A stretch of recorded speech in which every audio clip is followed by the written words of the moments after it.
Hello बच्चा लोग, तो कैसे हैं आप सब लोग। आई होप सब अच्छे होंगे, मस्त होंगे और पढ़ाई कर रहे होंगे। तो आज हम जो अपना चैप्टर कर रहे हैं वो चैप्टर कर रहे हैं फिज़िक्स का ईएम वेव, क्लास 12th का। ठीक है, इलेक्ट्रोमैग्नेटिक वेव। तो इसके अंदर जो हमारे सबसे इम्पोर्टेंट टॉपिक्स है वो मैंने लिख दिए हैं, जैसे displacement, current, electromagnetic wave and their characteristics, transverse inverse of electromagnetic wave, electromagnetic spectrum, radio wave, microwave, infrared, visible, ultraviolet, x-rays, gamma rays, application of EM waves। ये हमारे important topics हैं, most important topics EM waves के अंदर। तो आज हम इनके बारे में पढ़ेंगे। सबसे पहले हम पढ़ते हैं कि जो इलेक्ट्रिक और मैग्नेटिक फील्ड क्या होती है चार्ज की वजह से। इलेक्ट्रिक और मैग्नेटिक फील्ड क्या होती है चार्ज की वजह से। तो केस 1 की बात करें, when charge is at rest, जब चार्ज क्या हो, रेस्ट के ऊपर हो, जब हमारा चार्ज रेस्ट पे होगा तो वो सिर्फ और सिर्फ इलेक्ट्रिक फील्ड प्रोड्यूस करेगा। जब चार्ज मूव करेगा कांस्टेंट वेलोसिटी से तो वो प्रोड्यूस करेगा इलेक्ट्रिक फील्ड को भी और मैग्नेटिक फील्ड को भी। वो प्रोड्यूस करेगा इलेक्ट्रिक फील्ड को भी और मैग्नेटिक फील्ड को। जब एक्सेलरेटेड चार्ज पार्टिकल प्रोड्यूस करते हैं टाइम वेरिंग इलेक्ट्रिक फील्ड और magnetic field, accelerated charge particles produce करेंगे टाइम वेरिंग इलेक्ट्रिक फील्ड और मैग्नेटिक। ठीक है, अगली बात करते हैं, जो इलेक्ट्रोमैग्नेटिक वेव है वो क्या होती है कि एक्सेलरेटेड चार्ज पार्टिकल्स क्या करते हैं, प्रोड्यूस करता है इलेक्ट्रोमैग्नेटिक वेव को। एक accelerated charge particles produce an EM wave, produce an electromagnetic wave. ठीक है, अगली बात करें, जो एक्सेलरेटेड चार्ज पार्टिकल है वो time varying electric field produce करेंगे। ये time varying electric field produce करेगी टाइम वेरिंग मैग्नेटिक फील्ड, और these oscillation of electric field and magnetic field are mutually perpendicular to each other. ये oscillation है electric field की और magnetic field की, वो क्या है, म्यूचुअली परपेंडिकुलर है एक दूसरे से, और गिव राइज, और वो देती कि इलेक्ट्रोमैग्नेटिक वेव देती हैं सुपर इम्पोजिशन के बाद। और ये क्या देती है हमें, सुपर इम्पोजिशन के बाद इलेक्ट्रोमैग्नेटिक वेव देती है हमें। ठीक है, आज पता नहीं बेटा क्या हो रहा है, बार बार में उबासियाँ आ रही है। आगे देखो, अगली बात करते हैं, नोट दे रखा है हमें कि जो अकॉर्डिंग टू फैराडे के अकॉर्डिंग जो चेंजिंग मैग्नेटिक फील्ड है वो प्रोड्यूस करती है changing electric field by, changing magnetic field है वो किसे प्रोड्यूस करती है, चेंजिंग इलेक्ट्रिक फील्ड को, by E is equal to integration E dot D L. E is equal to integration E dot D L is equal to minus D five by D T is equal to minus D five by D T. ठीक है, ठीक है, ठीक है, ठीक है, चलो आगे चलते हैं। आगे चले क्वेश्चन की बात करें कि क्या जो चेंजिंग इलेक्ट्रिक फील्ड है वो प्रोड्यूस करती है changing electric field. Yes, Maxwell के अकॉर्डिंग हाँ, जो चेंजिंग इलेक्ट्रिक फील्ड है वो भी प्रूव करती है, प्रोड्यूस करती है मैग्नेटिक फील्ड। ये प्रूव हो गया है मैक्सवेल के एक्सपेरिमेंट से। ठीक है, मतलब मैग्नेटिक फील्ड प्रोड्यूस करती है चेंजिंग इलेक्ट्रिक फील्ड, ठीक है, पर चेंजिंग इलेक्ट्रिक फील्ड भी प्रोड्यूस करती है मैग्नेटिक फील्ड। ठीक है, अब अगली बात करते हैं क्वेश्चन की कि जो हमें ना जो डिस्कस करनी है inconsistency in ampere circuit law. Discuss the inconsistency in ampere circuit law and what is generalization of ACL and what is generalization of ACL। ठीक है, चलो क्वेश्चन में एक नहीं 3 पार्ट है, तो तीनों पार्ट एक बार पढ़ के बता देती हूँ। सेकंड पार्ट में what is displacement current, write an expression for it. Third part में show that conduction current and displacement current are individually discontinuous but their sum is continuous, are individually discontinuous but their sum is continuous। तो देखो question का answer देखो, ये है हमारा diagram. इसके अंदर देखो ये वाला करंट जा रहा है, ये जो करंट है वो है हमारा कंडक्शन करंट IC। इधर से हमारी मैग्नेटिक फील्ड वापस जा रही है, ये हमारी कैपेसिटर है इसके अंदर से इलेक्ट्रिक फील्ड जा रही है, इधर से वापस से मैग्नेटिक फील्ड इस साइड आ रही है, और प्लस माइनस ये लूप 1 है हमारी, ये लूप 2 है, ये लूप नंबर 2 है। यहाँ पे डिस्प्लेसमेंट करंट होगा, ये L1 मतलब लूप 1 और L2 मतलब लूप 2। जब हमारी की जो है वो बंद होगी तो जो कैपेसिटर है वो बिगेन करेगा चार्ज होना with the passage of time, time के पैसेज के साथ। तो चार्ज होगा कैपेसिटर पे, वो क्या होगा, चेंज होगा। Charge on the capacitor changes, जो कंडक्शन करंट है IC flows through the wire attach to capacitor. जो कंडक्शन करंट है IC वो फ्लो करेगा, वायर जो कैपेसिटर से अटैच है ना उसके अंदर से फ्लो करेगा। हाउएवर देखो ये जो है ना ये वायर, इसके अंदर से ये फ्लो करेगा। However there is no conduction current in the gap, however there is no conduction current in the gap between the plates of capacitor. मतलब कि कोई भी कंडक्शन करंट नहीं है कैपेसिटर की प्लेट्स के बीच में, ठीक है। अब क्या करेंगे, हम अप्लाई कर देंगे ACL फॉर बोथ लूप, दोनों के ऊपर क्या अप्लाई करेंगे, ACL फॉर लूप 1। लूप 1 के लिए फाई मतलब ये वाला symbol B.dl is equal to mu naught IC, B.dl is equal to mu naught IC। Loop 2 के लिए phi B.dl is equal to mu naught into 0, क्योंकि लूप 2 के अंदर तो कोई कंडक्शन करंट है ही नहीं, तो B की वैल्यू आ गई 0। बट यहाँ पे कोई है ना एक डिफ्लेक्शन होती है नीडल्स के बीच में, जब हम प्लेस करते हैं, जब हम नीडल को इसके कैपेसिटर के बीच में प्लेट्स करते हैं, कैपेसिटर प्लेट्स के बीच में प्लेस करते हैं, तो यहाँ पे कोई भी एक डिफ्लेक्शन होती है नीडल के अंदर।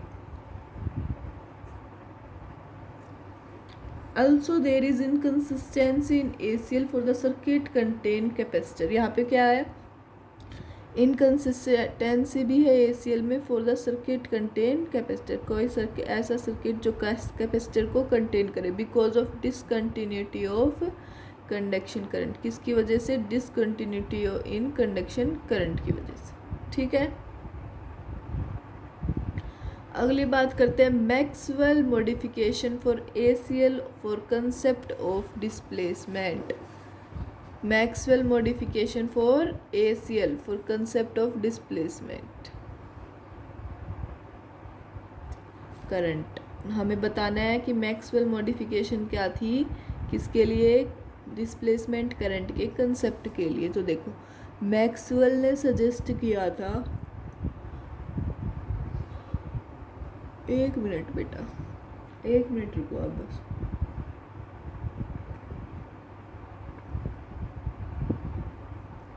हाँ,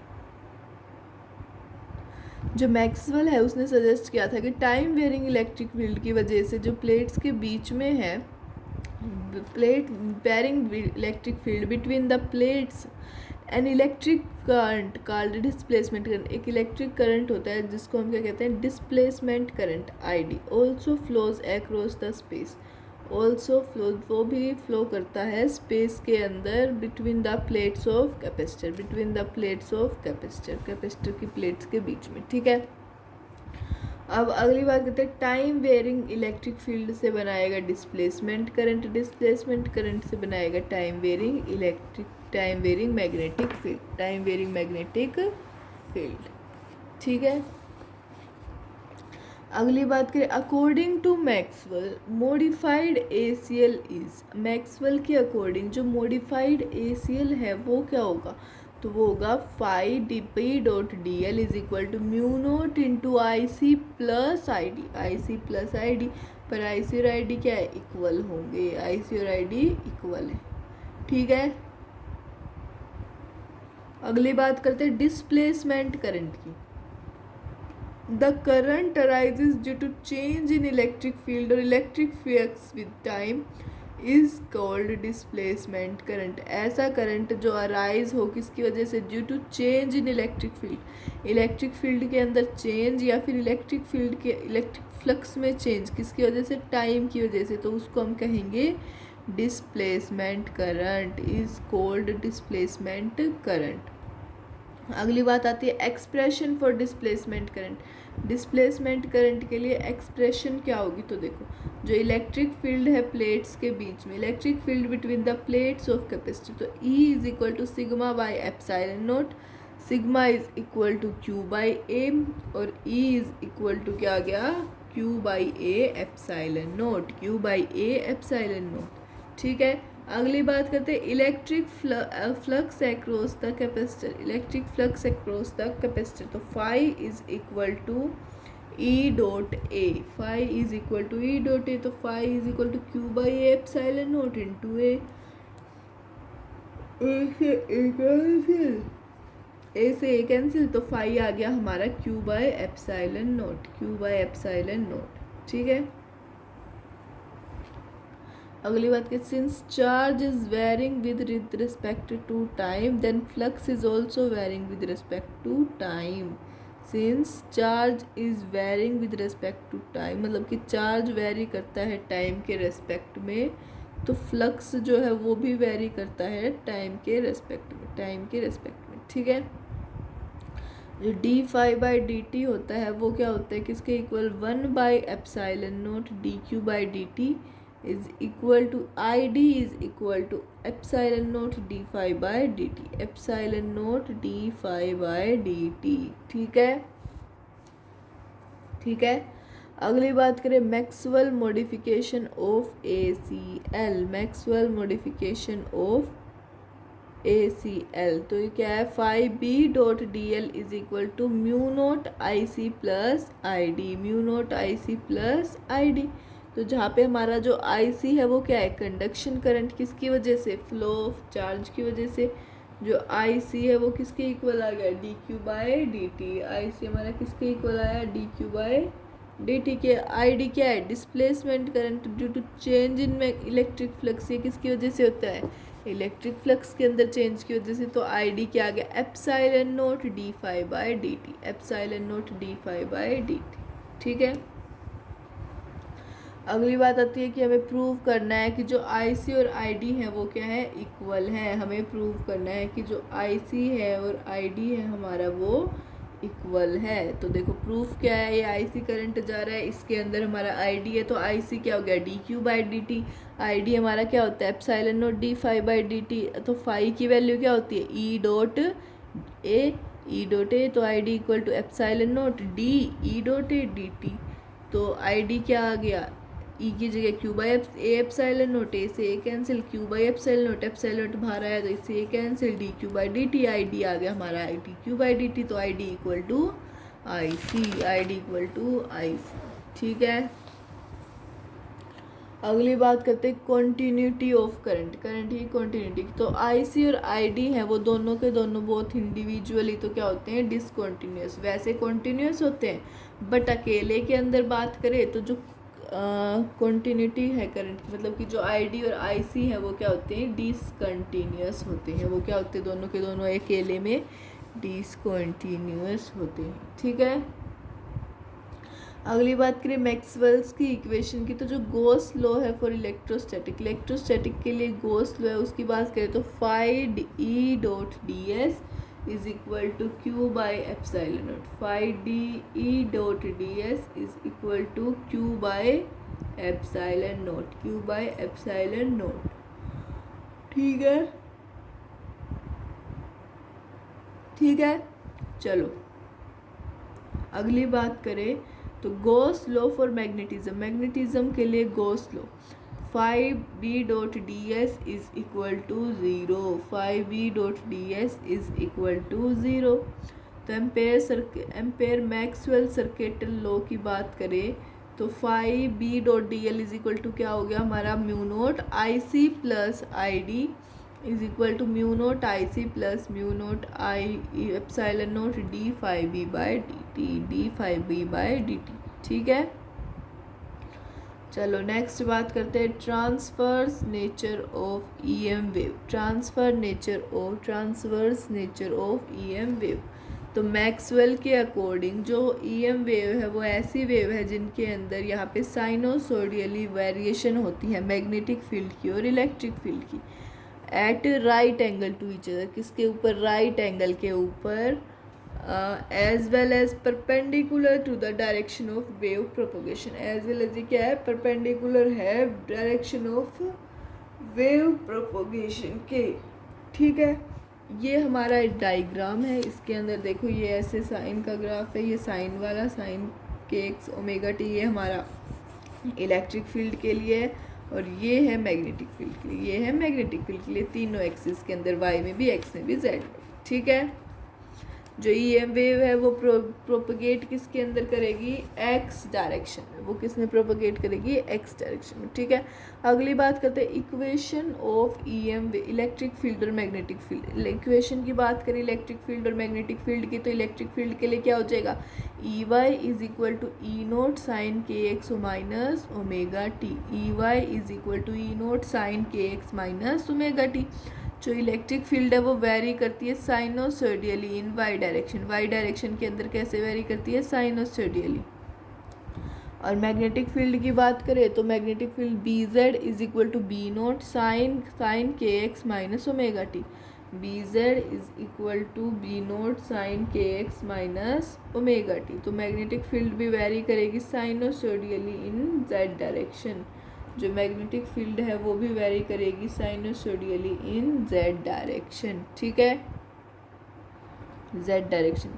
ऑल्सो जो ईएम वेव है वो ट्रैवल करती है पॉजिटिव एक्स डायरेक्शन में, जो हमारी ईएम वेव है वो ट्रैवल करती है पॉजिटिव एक्स डायरेक्शन।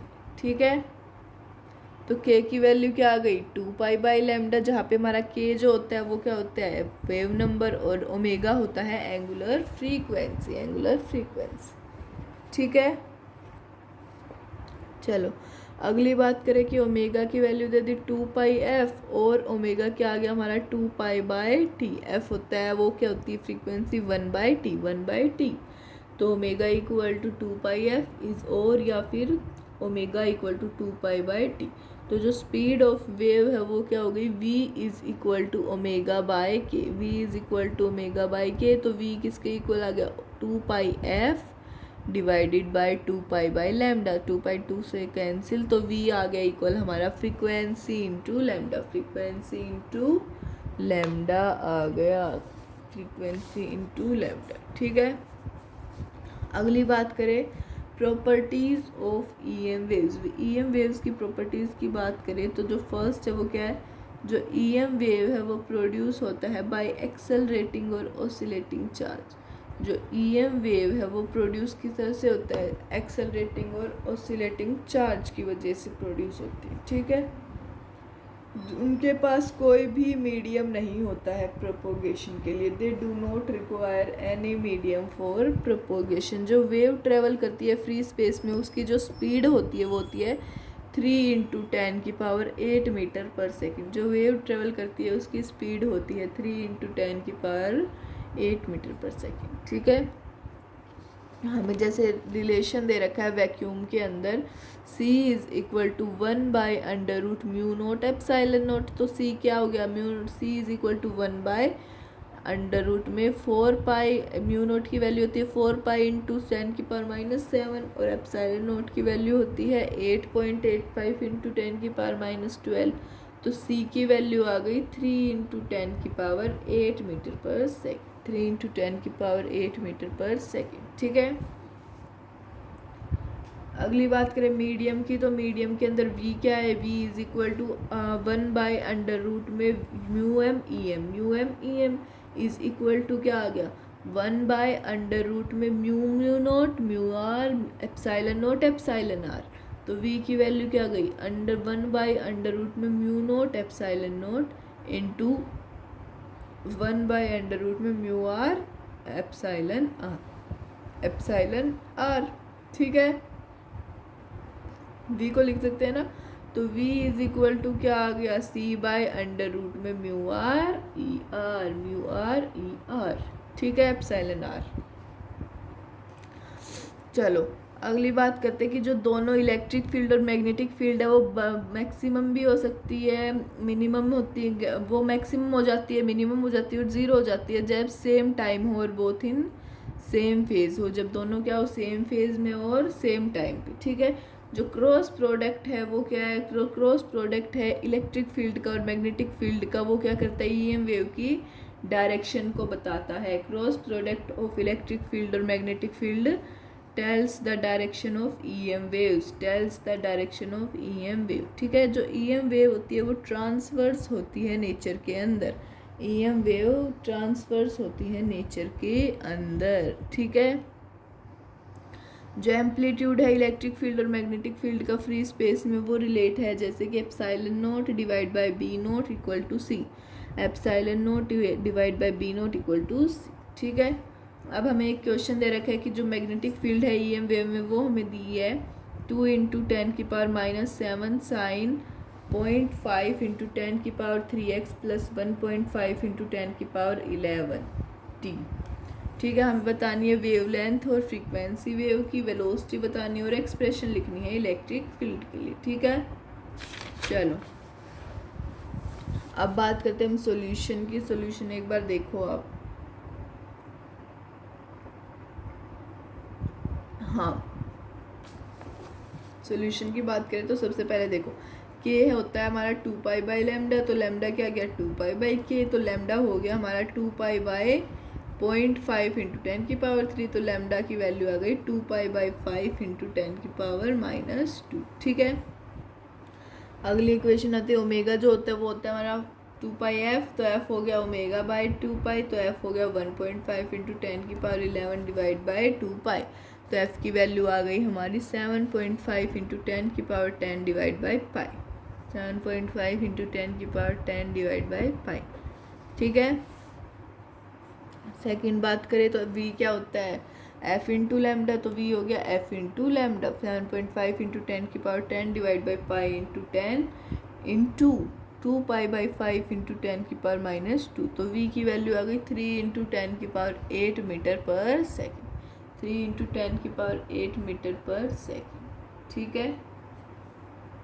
चलो अगर हम थर्ड की बात करें तो उसके अंदर देखो हमें एक्सप्रेशन निकालनी थी, तो हो गया EZ है E0 sign of 0.5 × 10⁻³ plus 1.5 × 10⁻11 t, तो E0/B0 हो गया हमारा C, तो E0 जो है वो हो गया C × B0, C × B0, तो एप्सिलॉन नॉट क्या आ गया 3 × 10⁸ × 2 × 10⁻⁷, तो एप्सिलॉन नॉट आ गया 6 × 10 न्यूटन पर कूलम, 60 न्यूटन पर कूलम, तो EZ की वैल्यू आ गई हमारी 60 साइन 0.5 × 10⁻³ प्लस 1.5 × 10⁻11 t, 1.5 × 10⁻11 t, ठीक है। चलो चलो चलो चलो नेक्स्ट की बात करें क्वेश्चन की, तो क्वेश्चन के अंदर देखो क्या है, एक ईएम वेव है वो ट्रेवल करती है मीडियम में, उसकी जो स्पीड है वो है 2.2 × 10⁸ मीटर पर सेकेंड, रिलेटिव परमिटिविटी है μr मीडियम की वो 1 है, तो हमें निकालनी है relative permittivity of medium, relative permittivity of medium. तो अगर सॉल्यूशन की बात तो इसके अंदर देखो v हमें दे रखा है 2.2 × 10⁸ मीटर पर सेकेंड, μr हमें दे रखा है 1, तो c दे रखा है, c होता है हमारा 3 × 10⁸ मीटर पर सेकेंड, तो v किसके इक्वल हो गया c/√में μr एप्सिलॉन r, c किसके इक्वल हो गया μr एप्सिलॉन r की, ठीक है। तो 2.2 × 10⁸ इज इक्वल टू क्या आ गया 3 × 10⁸ डिवाइडेड बाय √में 1 × एप्सिलॉन r, 1 × एप्सिलॉन r, तो √में एप्सिलॉन r किसके इक्वल हो गया 3/2.2, 3/2.2, तो एप्सिलॉन r आ गया 9/4.84, तो एप्सिलॉन r आ गया हमारा 1.86, ठीक है। अगली बात करते हैं energy density of EM wave की, energy density of EM wave की, तो energy density of EM wave की बात करें तो UE is equal to half epsilon naught E square, half epsilon naught E square. तो म्यू यू ई क्या हो गया, half epsilon naught E square के ऊपर पूरा का पूरा bar, half epsilon naught E square के ऊपर पूरा का पूरा बार। तो ई की वैल्यू क्या होती है हमारी, ई naught sine K X minus omega T, ई की वैल्यू होती है ई naught sine K X minus omega T. तो यू ई हो गया हमारा half epsilon naught E naught का स्क्वेयर साइन स्क्वेयर के एक्स माइनस ओमेगा टी, ठीक है, साइन स्क्वेयर के एक्स माइनस ओमेगा टी। इसको हम पूरे को क्या लिखते हैं, हाफ, इसको हम पूरे को क्या लिखते हैं, हाफ। तो यू ई क्या आ गया, half into epsilon naught into E naught का square into half, half into epsilon naught into E naught का स्क्वेयर इंटू हाफ। तो यू ई का द्वारा आ गया हमारा 1/4 एप्सिलॉन नोट ई नोट का square, 1/4 epsilon naught E naught का स्क्वेयर, ठीक है, ठीक है। चलो अगली बात करते हैं हम, U B is equal to half B square by mu naught, half B square by mu naught. U B is equal to half B square by mu naught का बार, तो बी आ गया हमारा B naught sine K X minus omega T, B आ गया B naught sine K X minus omega T. तो U B is equal to half mu naught B naught का square sine square के X minus omega T.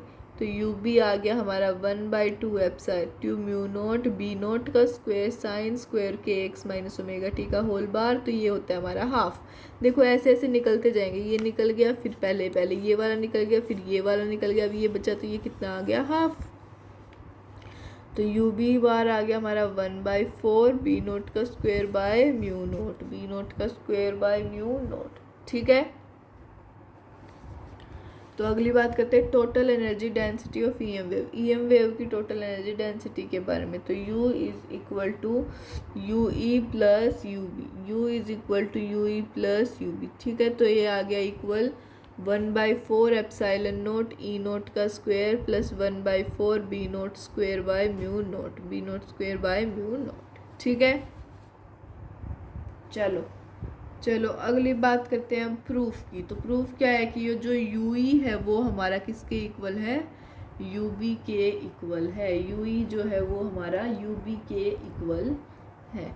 तो U B क्या आ गया, 1/4 B naught का square divide by mu naught, 1/4 B naught का square divided by mu naught, और mu E है जो हमारा वो है 1/4 एप्सिलॉन नोट ई नोट का square, 1/4 epsilon naught E naught का स्क्वेयर। तो सी की वैल्यू आ गई, क्या होता है, सी क्या होता है, एप्सिलॉन ई नोट बाय बी नोट।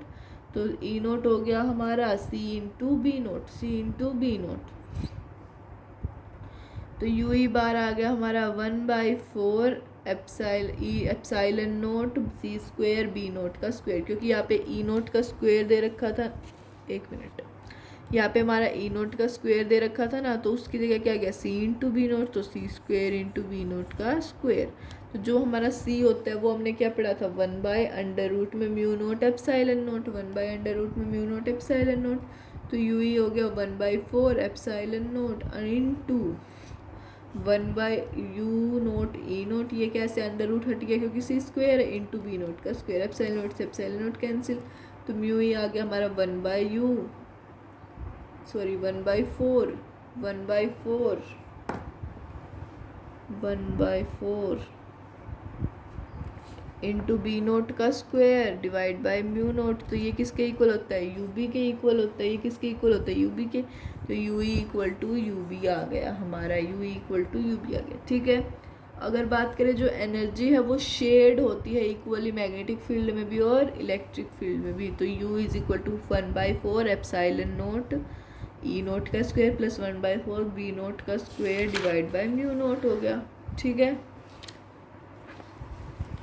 तो टर्म्स की इलेक्ट्रिक फील्ड की टर्म्स में बात करें तो mu is equal to 1/4 epsilon naught E naught का स्क्वायर प्लस 1/4 ई नोट का स्क्वायर।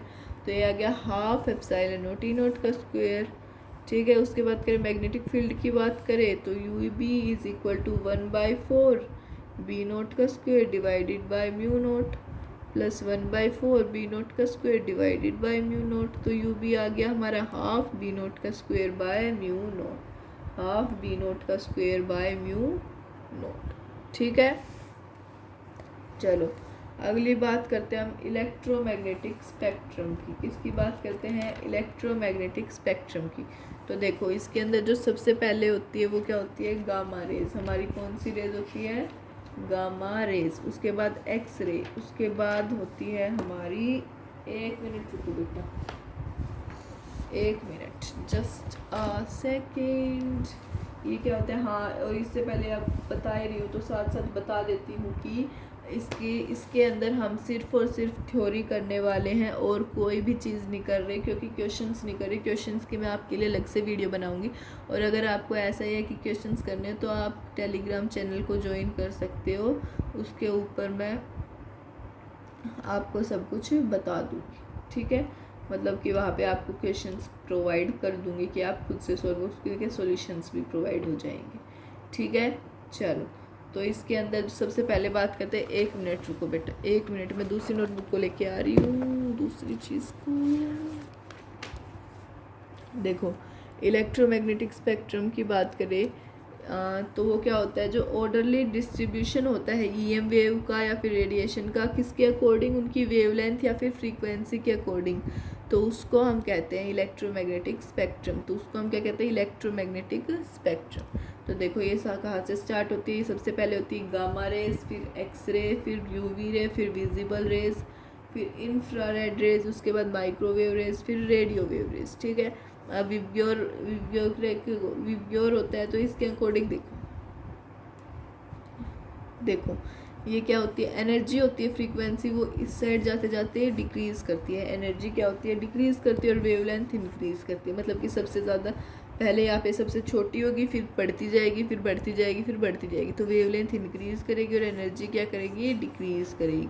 ठीक है, एनर्जी डिक्रीज करेगी। तो अगली बात करें गामा रेज की। गामा रेज में क्या है? जो वेवलेंथ है वो क्या है? Less than 10⁻³ nanometre. जो गामा रेज है वो क्या है? उनकी वेवलेंथ क्या है? उनकी वेवलेंथ 10⁻³ नैनोमीटर से कम है। फ्रीक्वेंसी जो है वो है 3×10⁻23 से लेके 3×10⁻18 तक, 3×10⁻23 से लेके 3×10⁻18 तक। प्रोडक्शन की बात करें, जो गामा रेज है वो प्रोड्यूस होती है during radio active decay of nuclei. Radio active decay of nuclei के ड्यूरिंग वो गामा रेज प्रोड्यूस होती है। जब रेडियो एक्टिव न्यूक्लियाई डिके होता है न्यूक्लियाइज का, तो जो गामा रेज है वो प्रोड्यूस होती है। जो पेनिट्रेशन पावर होती है गामा रेज की, वो क्या होती है? वो हम यूज़ करते हैं, जो पेनिट्रेशन पावर होती है वो बहुत ज़्यादा हाई होती है और हैविंग स्ट्रॉन्ग पेनिट्रेटिंग पावर। इसका जो यूज है वो क्या है? जो स्ट्रॉन्ग पेनिट्रेटिंग पावर होगी। तो जो गामा रेज है वो यूज़ होंगी कैंसरस सेल्स को मारने के लिए, कैंसरस सेल्स को मारने के लिए। ठीक है, जो गामा रेज है वो यूज़ होती हैं for food preservation, food preservation के लिए यूज़ भी होती है। ठीक है, अगली बात करते हैं हम एक्स रेज की। एक्स रेज की बात करें तो एक्स रेज क्या होती है? इनकी वेवलेंथ होती है 10⁻³ नैनोमीटर से लेके 1 नैनोमीटर। फ्रीक्वेंसी होती है 3×10⁻18 से लेके 3.3×10⁻16। तो इनका जो प्रोडक्शन होगा वो क्या होगा? These are produced when high energy electron are stopped on a metal of high atomic number. ये प्रोड्यूस होती है जब हाई एनर्जी का इलेक्ट्रॉन क्या हो? स्टॉप हो जाए metal of high atomic number. किसके ऊपर? Metal of high atomic number के ऊपर। ठीक है, अगली बात करते हैं यूज़। यूज़ क्या है? एक्स रेज है वो क्या है? Are used to diagnose the fracture in bones. Bone के अंदर जो फ्रैक्चर है उसको डायग्नाइज, उसको बताने के लिए कि हाँ भाई है या फिर नहीं, उसको देखने के लिए तो एक्स रेज का यूज़ होता है। तो ये जो यूज़, ये देर यूज़ इन इंजीनियरिंग, इंजीनियरिंग के अंदर इनका यूज़ होता है कि ब्रिजेस के अंदर जो फ्लोज हैं उनको चेक कर सके, कि ब्रिजेस के अंदर कोई दिक्कत है उसको चेक कर सके। ठीक है, अगली बात करते हैं यूवी रेज की। यूवी रेज क्या होती है? इनकी जो वेवलेंथ होती है वो होती है 1 नैनोमीटर से 400 नैनोमीटर तक। 1 नैनोमीटर से 400 नैनोमीटर तक। इनकी जो फ्रीक्वेंसी होती है वो होती है 3 इंटू 10 की power 16 into up to 8 into 10 की पावर 14, 3 इंटू 10 की पावर 16 से लेके 8 इंटू 10 की पावर 14। तो जो प्रोडक्शन है उसकी बात करें तो जो यूवी रेज है वो क्या है, प्रोड्यूस होती हैं बाय सन, स्पेशल लैम्प और हॉट बॉडी। किससे प्रोड्यूस होती है, जो सन है उससे, स्पेशल लैम्प से, या फिर हॉट बॉडी से, बहुत ज़्यादा हॉट बॉडी से, ठीक है। और ये लाइमन सीरीज़ के अंदर होती है, तो NF की वैल्यू 1 और NI की वैल्यू इसके अंदर 2, 3, 4 अप टू जहाँ तक जाए, ठीक है। इसके बाद इसके यूजेस की बात करते हैं। यूजेस के अंदर क्या आता है, जो डिस्ट्रॉय है ये यूज़ होती है बैक्टीरिया को डिस्ट्रॉय करने के लिए और स्टीरिलाइजेशन के लिए, लसिक आई सर्जरी में तो जो विजिबल रेज है वो क्या है, वेवलेंथ क्या है उनकी 400 नैनोमीटर से लेके 700 नैनोमीटर तक। विजिबल रेज की बात करें तो उसके अंदर उसकी वेवलेंथ होती है 400 नैनोमीटर से 700 नैनोमीटर। फ्रीक्वेंसी की बात करें 8 इंटू 10 की पावर 14 से लेके 4 इंटू 10 की पावर 14 तक, 8 इंटू 10 की पावर 14 से लेके 4 इंटू 10 की पावर 14 तक, ठीक है। इनका जो प्रोडक्शन है वो है, ये प्रोड्यूस होती हैं ड्यू टू एटॉमिक एक्साइटेशन की वजह से ये प्रोड्यूस होती हैं। बाल्मर सीरीज़ है तो बाल्मर सीरीज़ में क्या है, NF इक्वल टू 2 और NI इक्वल टू क्या होता है 3, 4, 5, 6 अप टू जहाँ तक जाए। तो यूज़ क्या है इसका, ये ब्यूटीफुल वर्ल्ड को देखने के लिए हमें काम आती हैं विजिबल रेज, विजिबल यानी कि विजिबिलिटी, ठीक है। अगली बात करें इंफ्रारेड रेज की, इसके अंदर जो वेवलेंथ होती है वो क्या होती है 700 नैनोमीटर से 1 मिलीमीटर, 700 नैनोमीटर से 1 मिलीमीटर तक। तो जो फ्रीक्वेंसी है वो क्या है 4 इंटू 10 की पावर 14 से 3 इंटू 10 की पावर 12, 4 इंटू 10 की पावर 14 से 3 इंटू 10 की पावर 12। तो अगर इनका प्रोडक्शन की बात करें तो vibration of atoms and molecules, atom और मॉलिक्यूल्स के वाइब्रेशन से, और ये किस तरह से एटम और मॉलिक्यूल्स जब वाइब्रेट करते हैं ना तो ये प्रोड्यूस होती हैं, और ये हॉट बॉडीज से भी प्रोड्यूस होती हैं, ठीक है। यूज़ की बात करें तो फिज़िकल थेरेपी के अंदर जब हम फिज़िकल थेरेपी के अंदर यूज़ होती है, और जब हम फोटोग्राफ लेते हैं फॉग के डूरिंग या फिर स्मोक के डूरिंग, जो टीवी रिमोट फॉग और स्मोक के डूरिंग जो फोटोग्राफ्स लेते हैं उसके अंदर भी इंफ्रारेड वेव्स का यूज़ होता है, ठीक है। ये टीवी रिमोट के अंदर भी यूज़ होती है। चलो अगली बात करें माइक्रोवेव रेज की, तो इसके अंदर जो वेवलेंथ होती है वो कहाँ से कहाँ तक 1 मिलीमीटर से 1 मीटर। फ्रीक्वेंसी होती है 3 इंटू 10 की पावर 12 से 3 इंटू 10 की पावर 12 से 10 की पावर 9। प्रोडक्शन जो होता है वो क्या होता है, गन डायोड्स और मैग्नेट्रॉन से प्रोड्यूस होती हैं ये। और इनका जो यूज़ होता है वो होता है, जो माइक्रोवेव्स हैं वो यूज़ होती हैं रडार सिस्टम के लिए। माइक्रोवेव्स हैं वो यूज़ किसके लिए होती है, रडार सिस्टम के लिए, फॉर नेविएशन, ठीक है, नेविएशन ऑफ एयरक्राफ्ट, ठीक है। जो माइक्रोवेव ओवन है वो भी यूज़ होता है कुकिंग पर्पस के लिए। किसके लिए यूज़ होता है, कुकिंग पर्पस के लिए, ठीक है। जो लास्ट रे आती है वो आती है हमारी रेडियो वेव रेज क्या होती है, इसकी जो वेवलेंथ है वो ग्रेटर देन 1 मीटर होती है। फ्रीक्वेंसी 10 की पावर 9 से लेके 3 इंटू 10 की पावर 4। इनका जो प्रोडक्शन है वो होती है, जो ये वेव्स है वो प्रोड्यूस होती है बाय ऑसिलेटिंग इलेक्ट्रिक सर्किट को ऑसिलेट करने के लिए, having an inductor and capacitor, जिसके पास क्या है, एक इंडक्टर और एक कैपेसिटर है, ठीक है। इसके यूजेस की बात करें तो जो ये यूज़ होती है रेडियो कम्युनिकेशन में 88 मेगाहर्ट्ज से 108 मेगाहर्ट्ज, ठीक है। टेलीविज़न की क्या होती है, रेडियो कम्युनिकेशन की तो ये होगी, टेलीविज़न की होगी 54 मेगाहर्ट्ज से लेके 890 मेगाहर्ट्ज, ठीक है। चलो तो बेटा हमारा ये जो चैप्टर है ये यहीं पे ही ख़त्म हो गया है। तो अगला जो अपना चैप्टर है वो हम अगली नेक्स्ट क्लास में करेंगे। तो मिलते हैं नेक्स्ट क्लास में। Till then tata bye bye, take care, thank you. पढ़ाई करते रहे, ऑल द वेरी बेस्ट। और चैनल को सब्सक्राइब, लाइक, शेयर सब करके जाना, ठीक है। Thank you.